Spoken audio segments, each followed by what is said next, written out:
What's up, dude? What's happening?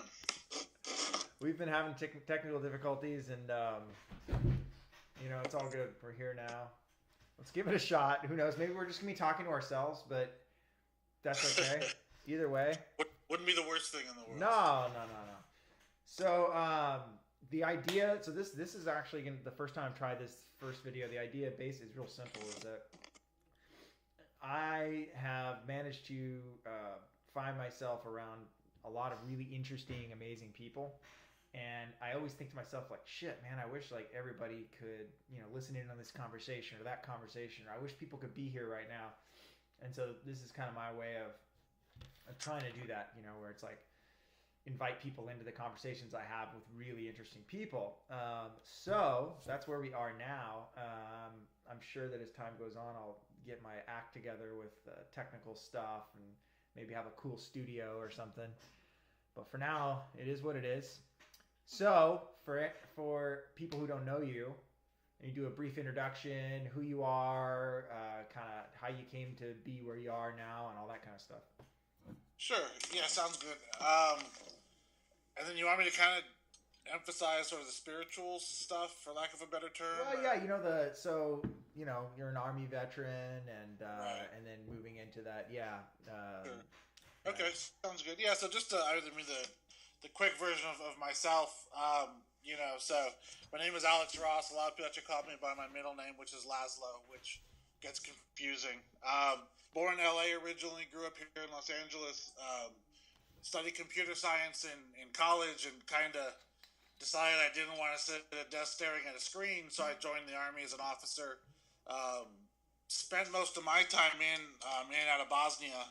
Actually got out in '99 just to kind of see the tail end of the .com days, and then since professionally I've sort of worked mostly in tech, kind of bounced around a lot is probably the most honest answer, and for myself I kind of fell upon some tough times back in about '99. I had just a string of things hit me, and was always curious about Buddhism, and strolled into the Zen Center of Los Angeles here, and it's something that's always stuck. So sort of the meditation and the Buddhism, and it's been that too has been a wandering path for me. I haven't really, a lot of it's been outside of sort of official Zen centers as much as in, but I've had a lot of good teachers along the way, and something that sort of I guess for lack of a better term provided a bit of a compass for me, and something that I kind of respect.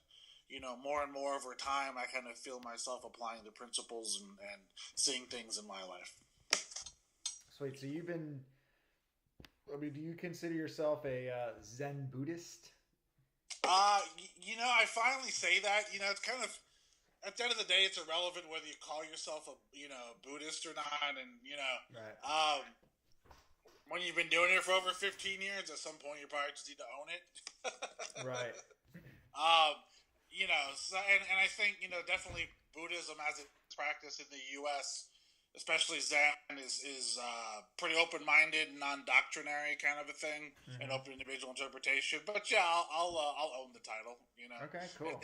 It's kind of funny for me to say that because I never forget. Like when I first started, relatively soon, I went to the Santa Monica Zen Center for a while. There was a guy there who I remember him saying, "Is that inside the Whole Foods there?"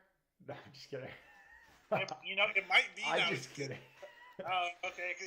It's a funny story. It kind of imploded on itself, and there was a very interesting teacher there who was, Zen in the U.S. tends to be pacifist and strongly slanted. You can imagine Santa Monica Zen Center, Santa Monica being particularly liberal, but the sensei who was head of it was a pretty conservative, sort of swearing contractor.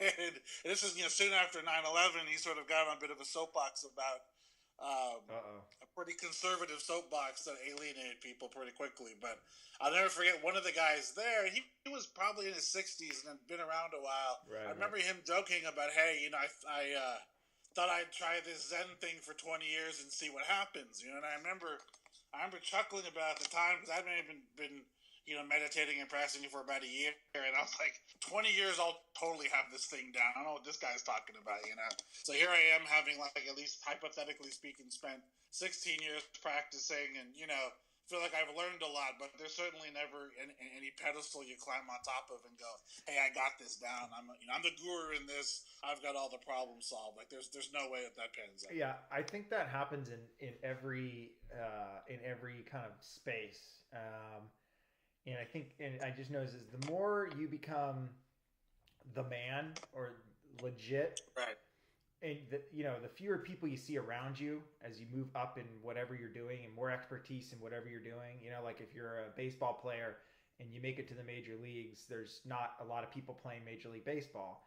You kind of realize like, oh shit, like I'm it, like, because we're human beings, right? Like we're all flawed. We have this internal struggle going on, and how we relate to the world, and it's this ever flowing, changing thing.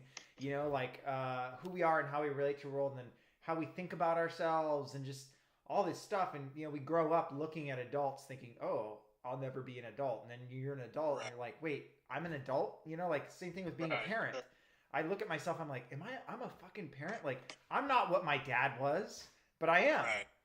So it's kind of like, yeah, you're, here you are, yes, and guys that were 16 years into their Zen Buddhism practice, when you were just starting, probably felt similar to how you feel now, and it's at some point in time, you just have to own it, and like, well, I guess this is it, like.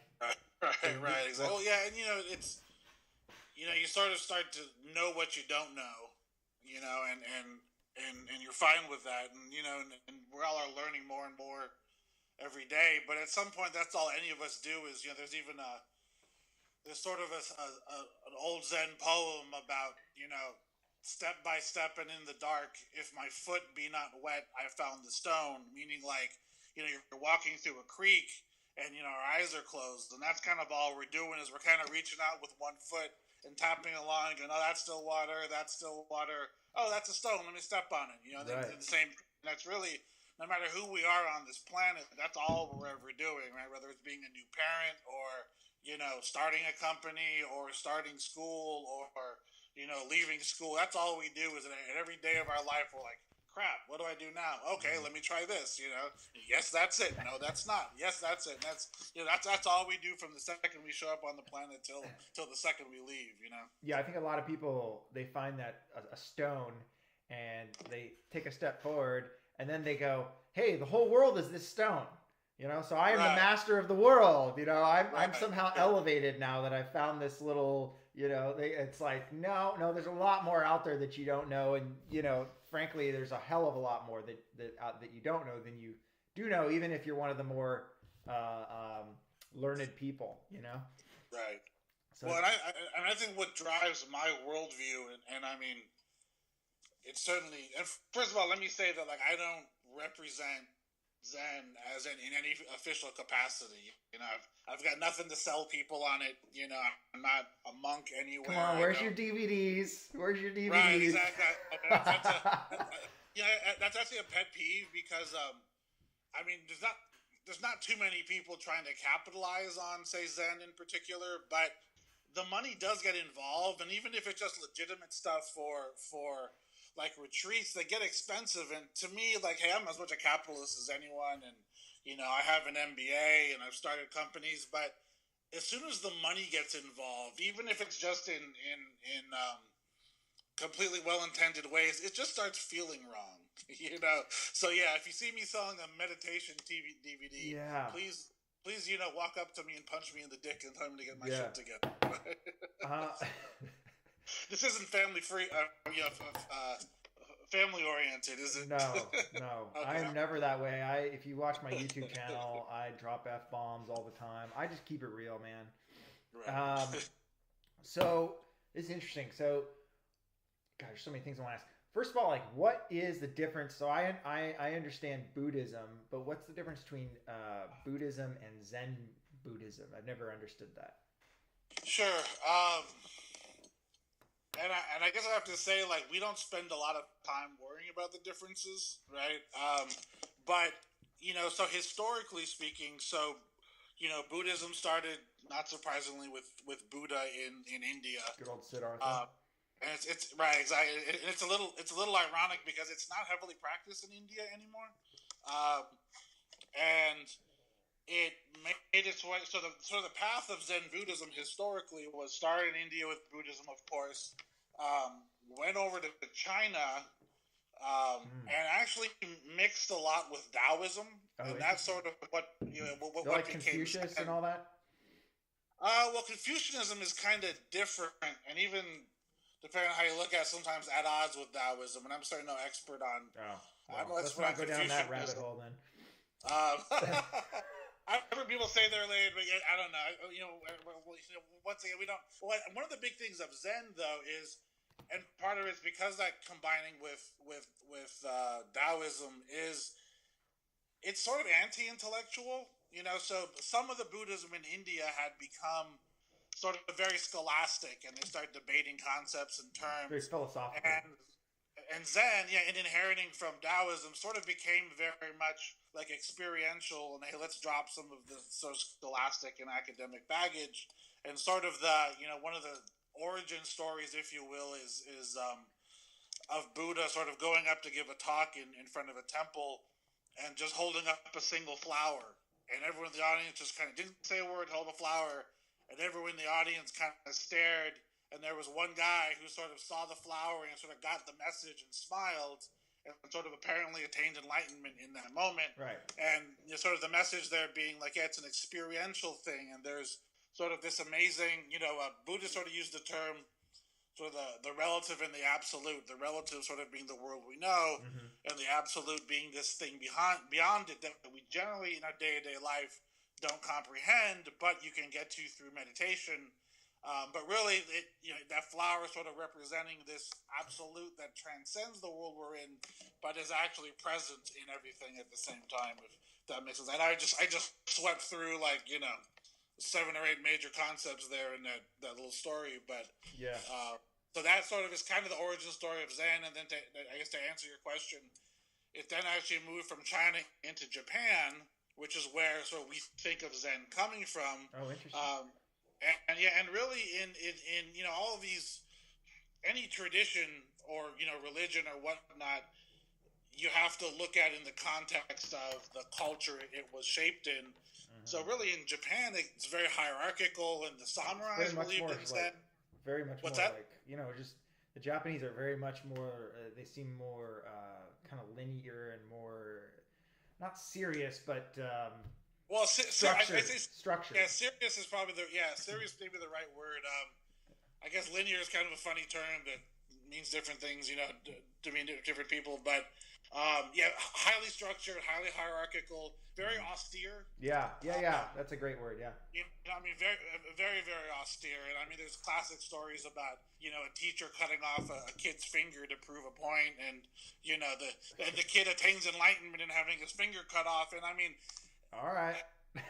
You have to not look at that through the lens of our society, right? Obviously, we don't cut people's fingers off, right? Yeah.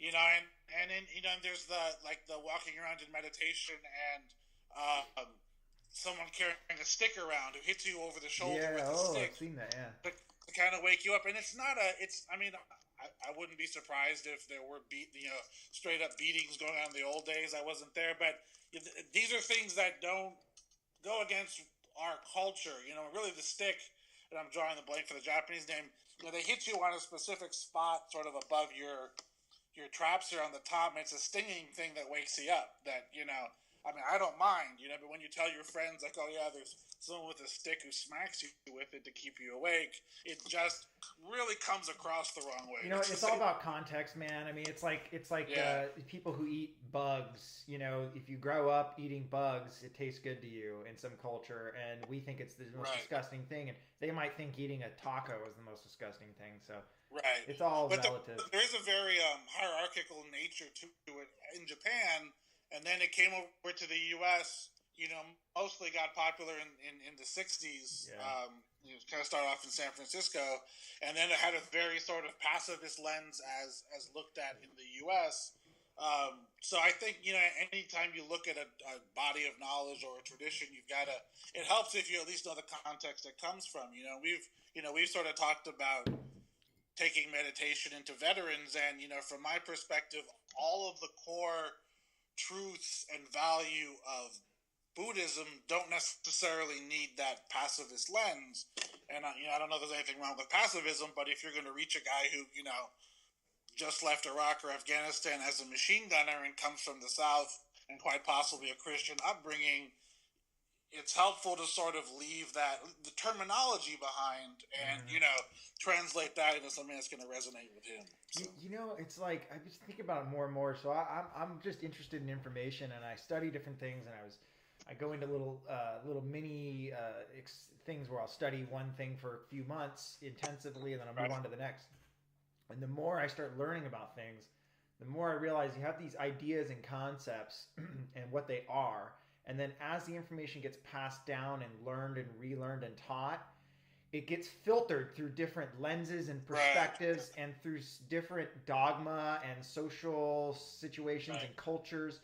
And it gets filtered and tainted in various ways. And by the time it gets down to here where it is, especially when we're talking about these very old wisdom, there's a lot of stuff that comes with this stuff that isn't necessarily inherent to the principles behind it. And so you have to sort of do it's like archaeology. You have to read the original texts and understand the historical, like what was going on in history, to understand the original text a little bit better, which is difficult, and then make your own interpretations, and then start reading the teachings and go backwards, so that you can kind of decode and see where different influences skew different things. Right, and I mean, I think what keeps us, I think this goes for probably almost anything, what keeps you on the right path despite that is that there should be an experience, these things, if they're true, probably should be showing up in our lives in some way, shape, or form. And that's actually kind of what got me interested in Buddhism. Was I took a religion class like in college, and Buddhism was one of the. I never really thought too much about it at the time, but it always stuck with me that Buddha's last words, paraphrased, were basically, don't believe anything. All these things I've taught, don't believe them because I've said them. Believe them because you experience them in your own life. And it always kind of stuck to me as I'm always kind of like, well, that's kind of a cocky thing to say, right? Like, you've got to have some faith in your teachings. If you're basically going to say, don't believe this, go find it for yourself. Because so many doctrines, whether religions or not, don't go down that road, right? Like, walk my line, stay on my path, don't you dare veer from it, right? But anything that probably is really true is like, hey, go ahead, try it out, diet and nutrition stuff, right? It's like, oh, you think eating Twinkies all day is going to work? Give it a shot. See what happens. Yeah, it's interesting. Yeah, there's something to be said about that. Although, especially specifically with health and nutrition, everything is these days is, if there isn't like a double-blind study to prove it, then it doesn't exist. Right. It's kind of like, all right, yeah, I guess so. But so I want to talk a little bit about. So that's really cool. I want to talk a little bit about specifically for somebody who, first of all, what in your experience are the core benefits to a meditation practice, right? And then how you suggest people that want to dip their toe into it maybe get started and start their own path, and then maybe some resources, for them to reach out, do some follow-up on that. Right. Sure. I'd say a few major things with meditation. And there's sort of the usual suspects people give about, relaxation and you lower your stress level. And I mean, that's true. But there are also a lot of other things that you could do, exercise and whatnot. If you're just looking to lower your stress level, and for that matter, a couple drinks are relatively proven to relax you. Yeah. But I feel the value of meditation, and meditation as I practice it, is you start to really understand what's going on upstairs in your own head, and you start to kind of come to terms with it. So we have these brains of ours, and I studied artificial intelligence a lot as an undergraduate, and I'm a big fan of the brain, and they're amazing tools. Like, they're really, really, really amazing tools, and we don't, we understand a lot about them, and there's even more that we don't understand and may never understand. and they're amazingly good at what they're designed to do, designed from an evolutionary perspective of sort of, there's a bear, do I punch it in the mouth or do I run away? You know? And I mean, you know, you're in the military as well, and I wouldn't be surprised if you had similar experiences where there's things where I've made judgment calls and I have no damn idea how I knew what I knew and made those decisions. You know, well, I walk out of situations, you know, your gut just tells you something, and you go, wow, I have no idea how I figured that out. So, you know, they're amazing machines in what they're sort of designed and evolved to do. However, the modern world that we have them in, we're so far off, you know, from the world of emails and text messages and, you know, fiddling with the technology we were doing before, and, you know, worrying about taxes, and, you know, and a lot of it is kind of the worry, you know, like, we're in the world we live in, there's an unlimited things to worry about. Do I worry about the presidential race and global warming, and am I eating the right thing, and, you know, I'm staying in Los Angeles now, is the air killing me while I'm down here? You know, there's just unlimited things to worry about, and that really, you know, we're not wired to deal with, you know, all the things that we deal with. And, you know, the meditation, to me, I start to sort of, in a sense, change the relationship with my own thoughts. You know, I start to sort of it does start to slow down a lot of the thinking, and the, you know, the Buddhists call it the monkey mind, the sort of ongoing thinking that we have. Much of it's not productive. It starts to slow that down a little bit, chatter, for lack of a better term. I start to understand what's going on. I get more in tune with my feelings over time. And I also start to accept them for what they are, because while we do have this chatter and sometimes have feelings we don't want to have, we never are able to turn it off until we actually die. So, you know, it's a long explanation, but to me, the single biggest thing is we change the relationship with our own minds. You know, and there's other stuff to it. You do, you know, often get to blissful states, or you sort of start to experience, in a sense, this sort of absolute reality that's out there. But, you know, chasing that doesn't get those things to you. And, you know, like I said, to me, that changing the relationship with who we are, and it's kind of like, once you get into it, there's a myriad of benefits that are almost hard to explain. But, you know, to give people something to grasp onto, I'd say that's it. Yeah. You know, for me, so I'm pretty new to the meditation thing, and it's tough for me. But I originally went into it thinking that, kind of like I think a lot of people, that I'm going to somehow be, you know, if I meditate, that some magical thing is going to happen, that I'm going to meditate and then, like, you know, turn into something like awesome, you know, and it'll be like, yeah, like I've got a new weapon and this, you know, thing I can show off, and, you know, so I started meditating, and it was frustrating when it was really hard, and I didn't feel like I was a different person. I was like, what the hell? Like, I didn't transform into something awesome. And it's only through continuing, forcing myself to just do little bits at a time, like you've recommended, which we'll talk about in a second. But and going through the process, that I've realized that it's not the actual, like, sitting down and meditating. I mean, there are some times where I will kind of get very happy and all that kind of stuff, and you know, it is kind of calming and relaxing, but like you said, there's a lot of things that can do that.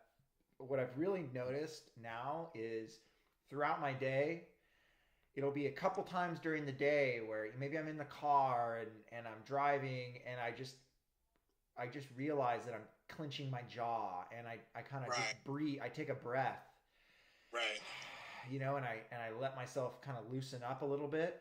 You know, and just like that little thing like that, or I'll catch myself feeling an emotion or getting really worried.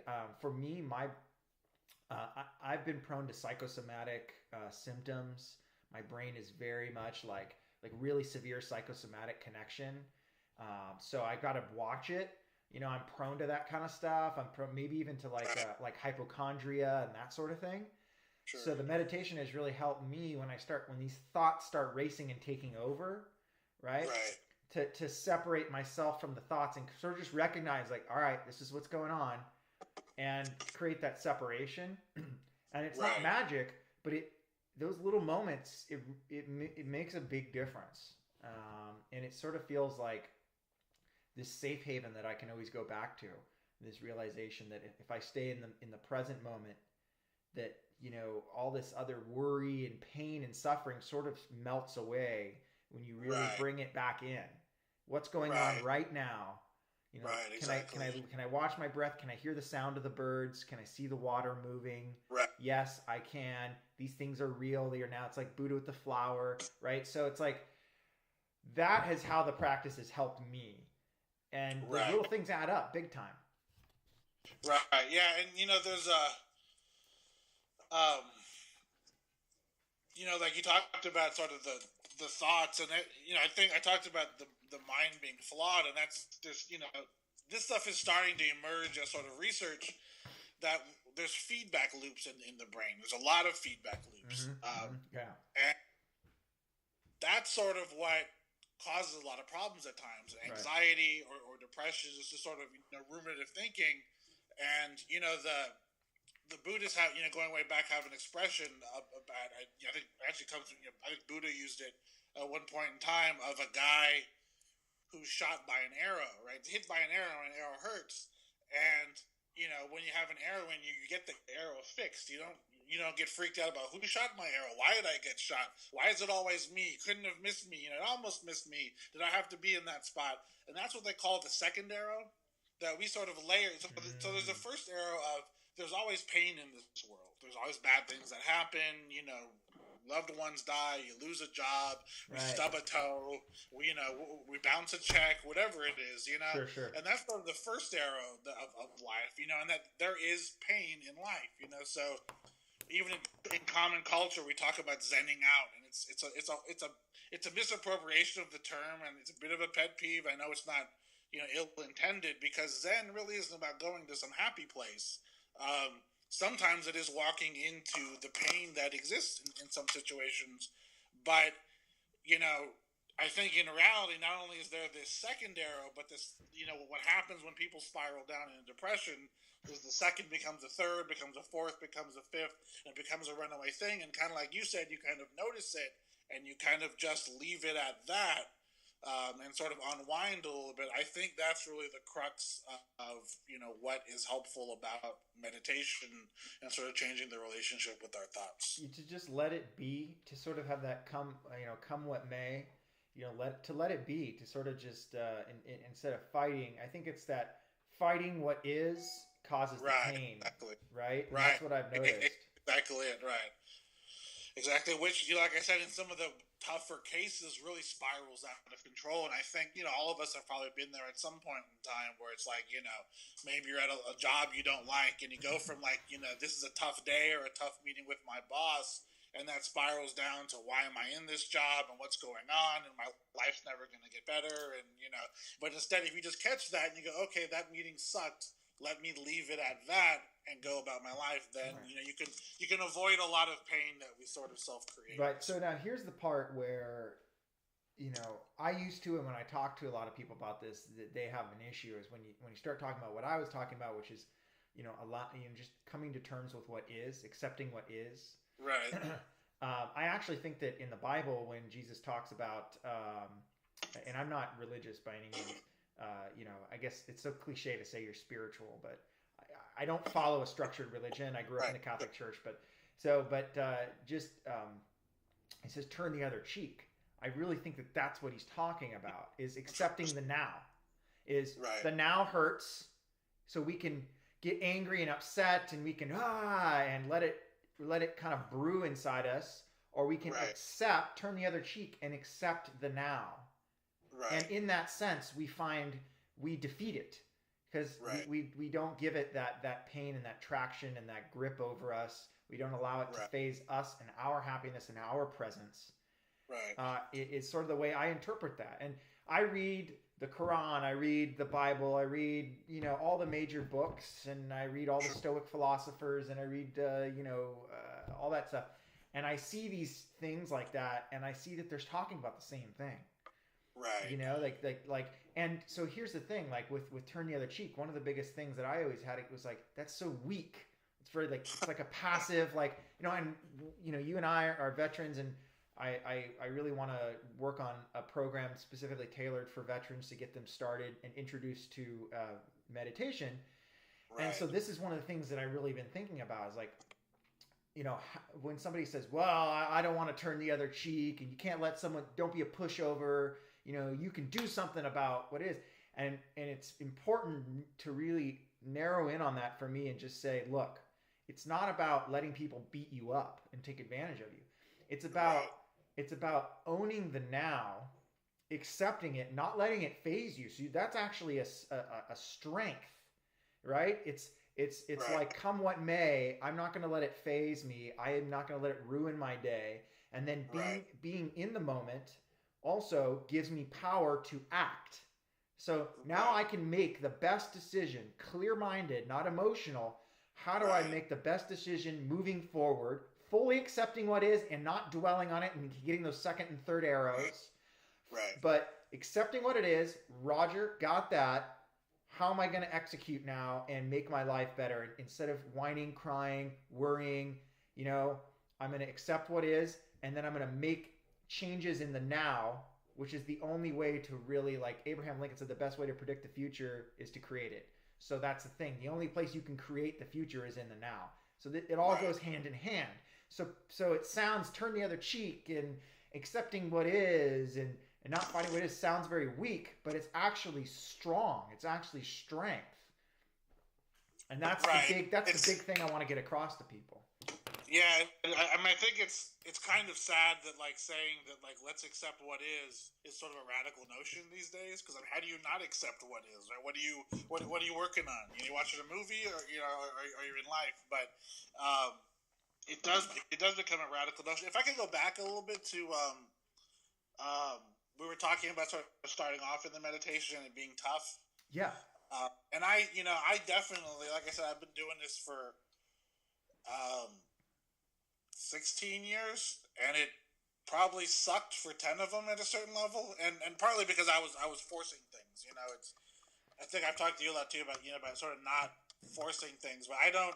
I think a lot of people that they walk into something and it works for them, or they have a great initial experience, and then they start telling everyone it's great and it works. Right? I'm very honest about the fact that it hasn't been a happy, Zen, blissful sort of experience from me from day one at all. And I kind of think to a certain extent, I think that's probably why one of the reasons I stuck with it is the harder it is to me, the more it goes, wait a minute, sometimes I go down to just to meditate for 1 minute and I really couldn't, and my mind was all over the place for 1 minute.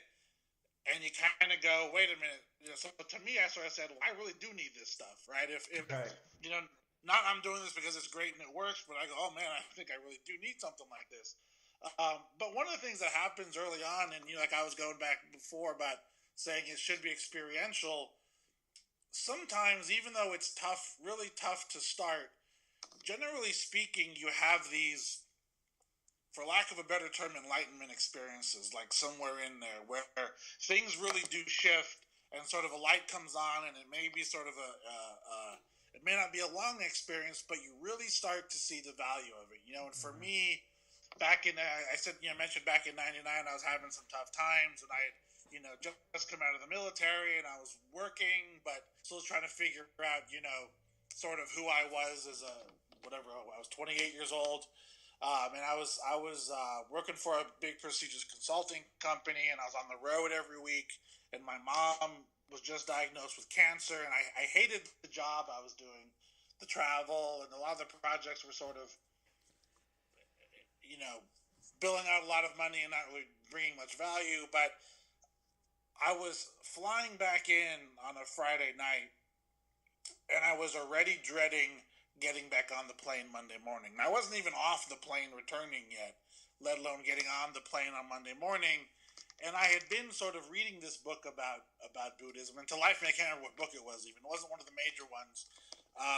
And I remember reading this passage just sort of about being in the present. And here I was sitting on the plane in an aisle seat, and this world of dread was coming down and just hating things, and I was all clenched up. And just for a second, I was able to sort of look down the aisle And I'll never forget, like, just sort of seeing, and for a second there, all those, for lack of a description, those dark clouds that were hanging over me just sort of parted. And it wasn't an airplane that I had to hate. And, I remember seeing the row of seats in perfect alignment, and the overhead bins. And for just like 3 seconds, it was just those things. Nothing else layered on top of it. And I think I could only really keep that state for about 3 seconds before all the worry and the dread collapsed back in. But that was sort of my initial eye-opening experience. I go, wait a minute, there's another way to approach this stuff. So I think meditation is worth sticking with, even if it's unpleasant. And there's sort of the metaphor that's used of, it's like pouring water into sand, where it's sort of, you pour it in, you don't see stuff for a while, but it's not something that you're expected to do for a lifetime on blind faith. Like, you will have these moments and you will go, holy shit, I had no idea that I could look at things that way, or not react, or, I think we've all gotten a weird text message or an email, and your first reaction is to fight back, and you go, like you said, I'm going to turn the other cheek, and then you realize, oh, I had no idea you didn't mean it that way. You know, so you'll have those experiences along the way where the light really starts coming on, and that's what keeps people, I think, with the practice. That just happened to me yesterday. This email that has a lot of emotional, there's a lot of emotional things attached to that. Right. And Eckhart Tolle calls them pain bodies. Right. And so this email comes in, and immediately I can start feeling those pain bodies come up, and those emotions and feelings, and and what ifs, and anxiety and anger and all this stuff. And I kind of caught that, recognized it, and I just said, I let it be, and I put it to rest. I put my phone down, and I was okay with it. But I could feel the old me it would have set me off for the rest of the day. I would have been thinking about it. It would have really, and that right there, just the 5 minutes a day I've been doing for meditation, that is the result. Is that, it really makes a big difference. It's just, again, for me, it wasn't the actual practice of the 5 minutes. It was these little moments like that when I get that email, to recognize those things and to just kind of to let them go, to let them be. And move on, and it was fine, and that's life-saving, Right, and another point with the meditation, if I could bring it up, to me, and a lot of places teach this, and some places don't, but it's not about your time meditating. Yes, there's changes apparently made in the brain during that time, but at least as important is bringing that into your life outside of it. It's not finding 30 minutes of bliss sitting on a cushion, or 5 or 10 or 1 or whatever it is. But, it is about bringing that into your life, and the more you can start to incorporate that into your life, the more, like you said, you'll see these changes in how you feel and how you react to things. Yeah. So if somebody wants to get started from square one, how do you recommend them getting started? Are there certain things, resources, just a simple practice they can start? Yeah, there's a ton of resources. Unfortunately, I don't have a good single one on the tip of my tongue. But, good thing to think about meditation is this is simple. This isn't hard. It doesn't require a several $1,000 home gym. You can do it right now. There's lots of stuff online, and lots of stuff sort of tells you like a posture to sit in. Honestly, I just say sit down in a chair, and try to sit up as much as possible. But like I was saying, it's sort of about bringing this into your. Different people feel different way on this topic. To me, the posture isn't all that important. Doing it is much more important than worrying about your posture. And lots of people put their hands sort of like in this, sort of a Zen thing, or you can just put your hands on your knees. That's fine. You do want to try to be relatively still and try not to fidget as much as you can, and just sit down. And counting breaths is a good way to start. You can count 1 on the inhale, 2 on the exhale, 3 on the inhale, or you can just count each exhale.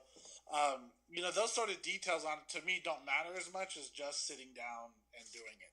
And like I said with you, I think all of us, when we start these things, tend to want to, let's go do, I'm going to commit to 30 minutes every day on it. So that's how we all operate, basically, right?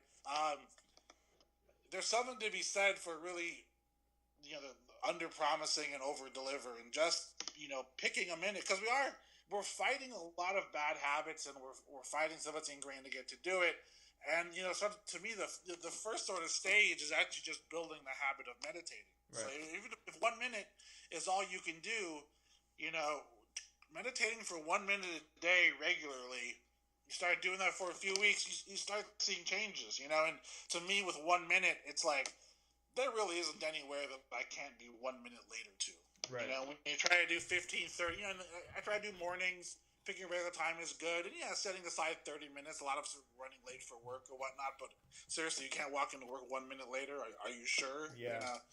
So that's really sort of the general instructions. I mean, if you just Google how to meditate, you'll see a lot of stuff. I kind of like a lady called Tara Brach, and I'll spell that out. It's TaraBrach.com, and she has a lot of podcasts. And her stuff is, she's Buddhist, not from a Zen tradition, but her concept is sort of radical acceptance, just sort of owning where you are. And like I said, it's a little surprising that that's a radical, but right. So she has a lot of good stuff online. But it definitely is a just do it type of thing. Yeah. I agree. I think that for me, five minutes is kind of where I'm at now, and that's one of the things where when I go up to 10 minutes, that's where I can start making excuses and this and that, or I can't quite sit up. But 5 minutes is kind of one of those things where, like, there's no way I can say that I can't do 5 minutes at some point in time during the day. Right. And if I do more than that, great. I've had some days where I've done 20 minutes, but or I've done a couple 5-minute sessions in a day, but right, at least I do one 5-minute session. Right. And if you're going to do 20 minutes, you got to do 5 first, right? Right. Yeah. I get my 5, and if I can get more, great. But I just make sure that I do at least 5 every day. And that's been something that's been really beneficial to me. But yeah, so I think that's a good point. Start out, even if it's 1 minute. I tell people 21 days, just because that's like the general rule for establishing a habit, but establish the habit of doing it regularly, that the regular practice is more important than having a month of an hour of meditation and then a month without it meditation. Right. And there kind of are, there's no science to this, but I mean, there is a science to it. We're figuring it out now, but right. It's not as easy, like say a lot of physical training. You go, here's, the base layer, and then we train for this and train for that. But there are sort of a few stages I find people go through it as a beginner. The first is just sort of establishing the habit, number one. And then, most teachers will tell you that there's a phase where what you're doing is you're sort of working on your own concentration. And that's sort of like the counting the breath, which, by the way, like everyone, as you count your breath, your mind goes off. That's kind of like your first realization when you start doing it, is how little you're able to stay on that. And even, for someone who's done it for decades, your mind will still go off. But establishing, sort of strengthening that concentration is sort of like the second phase that counting the breath helps out with. And then from there, you sort of go on to other work. But there are some sort of foundational layers to doing it that are worth keeping in mind. Right. So counting the breath, and as thoughts come in, one of the things you told me was, to not judge those things or fight them, but just allow them to come in and just go back to the breath without judgment and stay there. Right, exactly. That's exactly it. And that's a huge part of it, right? Because once again, we tend to look at things from sort of a very deterministic, I'm going to do this, I'm going to do that. And we really have to flip that script to sort of get the value out of meditation, where, just like you said, it's very non-judgmental. And, there's some times where I've sat down to meditate for whatever it is, 15 minutes, 30 minutes. And for that full 30 minutes, I might not have been able to count one breath. And my mind is all over the place, right? But the sort of non-judgmental mentality you have to have, it's even sort of non-judgmental and almost curiosity, like, okay, that was 30 minutes that my mind raced all over the place, right? And in that sense, there's no such thing as a bad meditation. Yeah, well, I notice when I have sessions like that where I'm just all over the place and I literally get like 2 breaths that I can actually, I paid attention to only the breath the whole time, is that I'm now aware the rest of the day that for some reason my brain is all over the place, and that causes stress, that being in the moment and having your brain be somewhere else in the past or the future causes tension. So I'm more aware that I'm more prone to tension today. I'm more prone to stress. And so I need to be a little bit more proactive and think a little bit more about how can I reduce my stress? Can I watch my breathing more during the day? Are there certain things that I can do to be careful? If I get into a stressful situation, I need to really watch it because I'm for some reason today my brain's all over the place. So it's kind of gives you like, it's like going to in the morning, I check my weather app on my phone. It's almost like my meditation is like checking my mental weather app, and it's like, oh, dark and stormy with chance of thunderstorms today. I better wear a raincoat, you know? Right. Yeah, yeah. And it's kind of funny too. I mean, because I've found that like there's been times when doing a meditation was an accurate check-in. I've also had times where I was like, I'd meditate and, I can't help but sometimes think, well, that wasn't a great meditation, right? Even though I said don't do it, like it happens. But then like during the day, I have these sort of very relaxed, calmful things. So it's that's why the kind of metaphor of like pouring the water into the sand is, because it is sometimes hard to notice the results of it and hard to judge, whether it's a good or a bad one. But like you're right, it's a mental check-in, which we surprisingly enough rarely do. Right. That's cool. All right. Any last minute tips or advice or things you'd like to holler at people about? I guess my sort of parting 2 cents is I think it's important, and of course our lives are important, but like at the same time, none of this should be that serious. Like it's almost like meditation should be like a form of play, because really to get the benefit of it, that's kind of the approach and things that we try. It's like we have this life, like let's enjoy it, including our meditation, including the things that we do to try to make ourselves better. It's like life's too serious to really be taken 100% seriously. I guess that's sort of my parting. Cool. Yeah, it's interesting. I watch a lot of these videos with like the Dalai Lama and things like that. And like, well, take the Dalai Lama for example. That guy's joking around and laughing and oh yeah, like more than anybody. He's like a little kid, Right. And I'm like, how am I supposed to take this guy seriously? And the whole point is that you're not. Like he's enjoying himself. He's enjoying, and you're like, and it's just like, this is like a sign. Like you said, it's like my reaction to someone being so happy is like, what's wrong with this guy? Right. No, exactly. The hell doesn't he know there's pain in the world and suffering? Right. Yeah, actually, it's funny. Like my first experience with a Zen teacher was something similar. I showed up on sort of a beginner thing, and you had a little short one-on-one talk with her, and she kept laughing. And at first, it threw me off. Right? I'm like, "What is she nuts? Like, what is wrong with her?" I shaved my head, and I got a robe and beads. Like. And now you're laughing? What the fuck? Right, exactly. I showed up here and I'm looking for wisdom and truth and guidance, and you're just laughing. Are you a mad? Are you a mad person? And then after about a minute or two, you're like, I think she's on to something. Yeah, it's very interesting. So that's awesome. Well, thank you for your time. Thanks for all your help personally with me too. That's been big help, and we'll keep playing around with. Working on something with veterans specifically, and sounds good. Just make it happen. Sounds good. All right, man. All right, cool. See ya. Out.